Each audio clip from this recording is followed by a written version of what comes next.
देवी और सज्जनों, उड़ीसा की धरती अपनी समृद्ध विरासत और गौरवशाली इतिहास के लिए जानी जाती है। सम्राट अशोक को इसी धरती पर अहिंसा के महत्व का भान हुआ था। उड़ीसा के वीरतापूर्ण इतिहास और महान विभूतियों की गाथाएं हम सभी भारतीयों के लिए प्रेरणा का स्रोत बनी हुई है।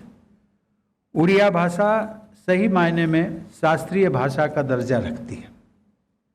समृद्ध खनिज संसाधनों के रूप में इस भूमि को प्रकृति का अनुपम वरदान प्राप्त है।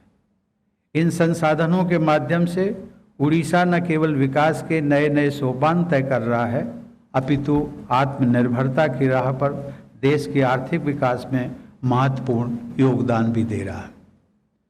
भारतीय गणतंत्र के आरंभिक वर्षों में यहीं राउरकेला में सार्वजनिक क्षेत्र में देश का बड़ा और पहला इस्पात संयंत्र राउरकेला स्टील प्लांट के नाम से स्थापित किया गया था। औद्योगिक विकास के क्रम में इस प्लांट की भूमिका एक मजबूत आधारशिला की रही है। ये जरूरी है कि समग्र विकास के लिए औद्योगिक गतिविधि के साथ साथ सामाजिक आर्थिक संरचना भी मजबूत होती रही।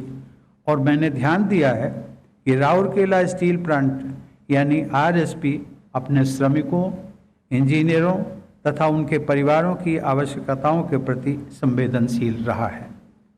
आरएसपी के द्वारा न केवल औद्योगिक गतिविधियों बल्कि हेल्थ केयर, शिक्षा, संस्कृति, खेल आदि के क्षेत्र में भी परिवर्तन लाने के सचेत प्रयास किए गए।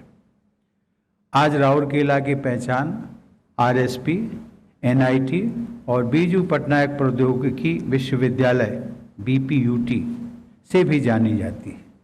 इन प्रयासों से स्वास्थ्य रक्षा के साथ साथ उत्पादकता में भी बढ़ोतरी हुई है। यहाँ के लोगों के जीवन और स्वास्थ्य में सुधार लाने के इन प्रयासों के लिए मैं सेल प्रबंधन को भी बधाई देता हूँ।